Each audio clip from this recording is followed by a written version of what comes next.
Hello and welcome to this video where I'm going to explain the new VCA mode switch in an upcoming version of Fircomp 2, which hopefully I'm going to release this week. So the shortest possible explanation of VCA mode is if you set the attack to something, a medium attack and a fast release, and then turn on VCA mode and turn off feedback, you will get a much more punchy sound on drums because the attack stage will have slightly more overshoot to it. So that's the shortest possible explanation of VCA mode. The rest of this video will be a more detailed explanation of compressor topology and how that changes with VCA mode on versus off. Let's do some drawing. Basic compressor topology, we have our audio coming in and then it splits off into the sidechain. So the audio comes in from here, it splits in two. This is our audible path, and this is our sidechain that gets split off from the main audio. The first stage is rectification. We just take the absolute value. So we're going to be having positive and negative values that are kind of in between plus and minus 1, which is 0 dB full scale.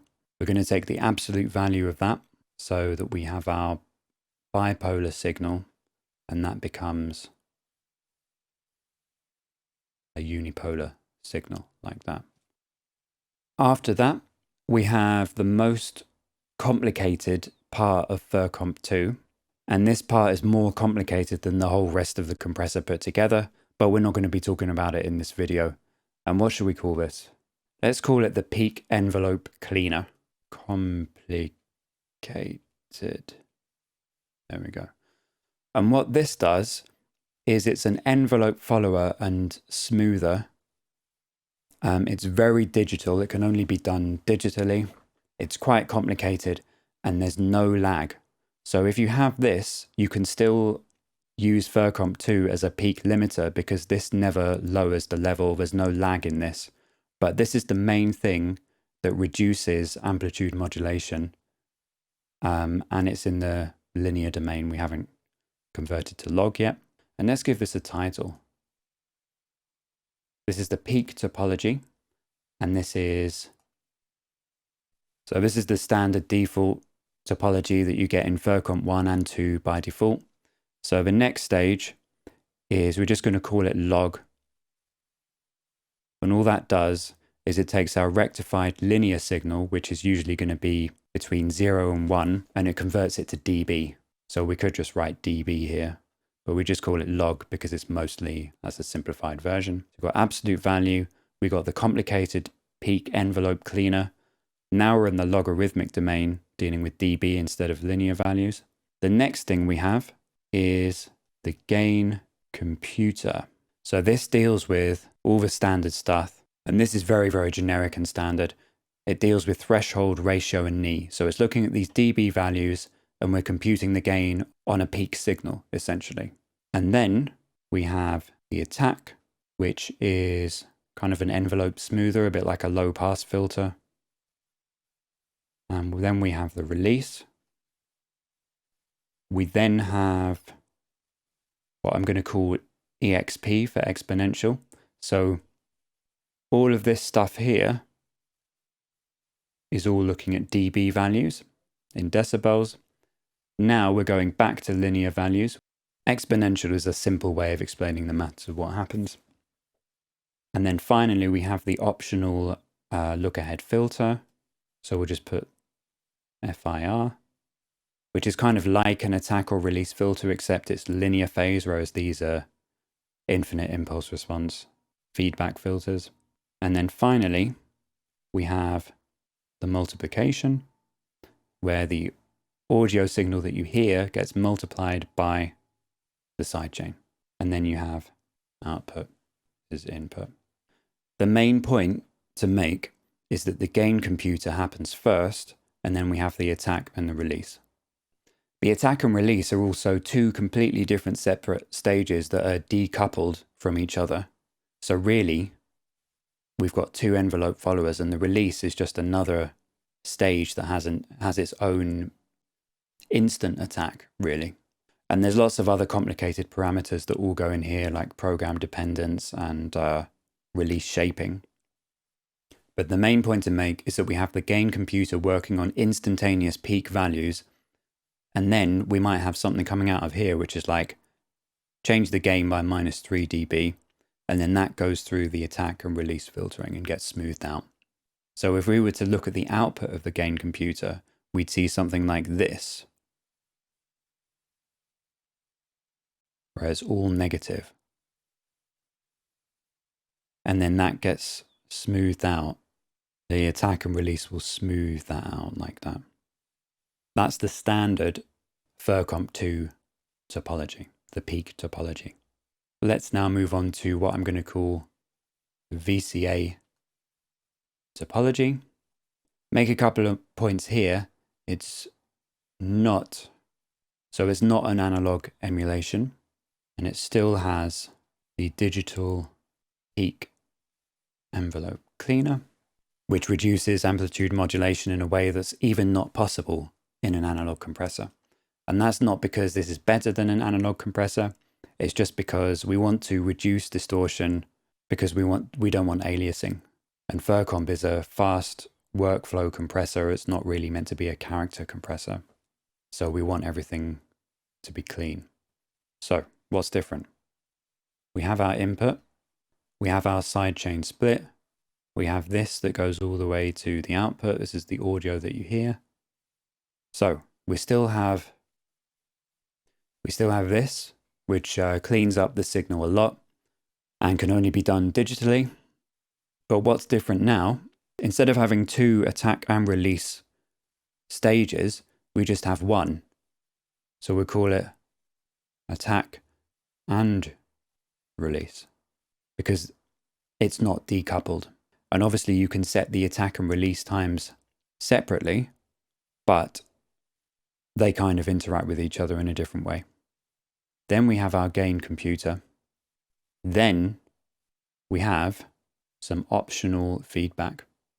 And just to add that in the standard peak topology, the attack time actually gets added on to the release time because they're completely decoupled.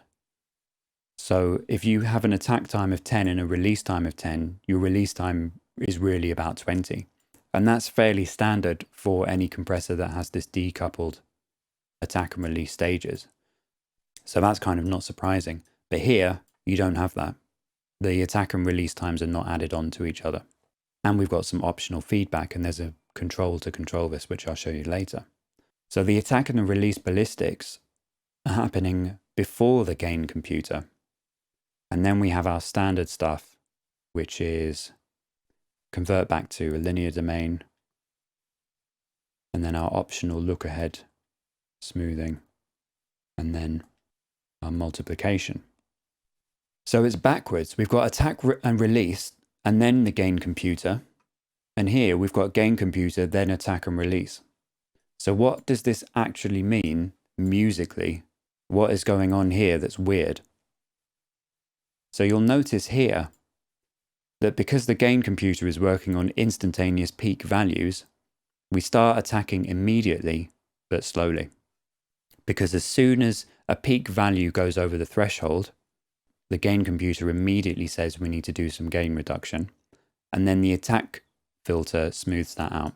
And the attack filter, obviously, is kind of like a low pass filter.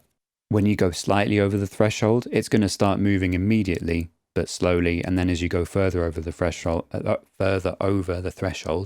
try saying that, the target gets further away and the attack starts moving more quickly. So here, the attack is instant but smooth. But what happens when a peak value goes over the threshold here? Well, we can have a look. These are our peak input rectified values. And let's say that this is the threshold. With the peak gain reduction, the attack starts instantly but slowly. But with the attack and the release before the gain computer, we can see this is the attack and release operating on the rectified signal, following the envelope.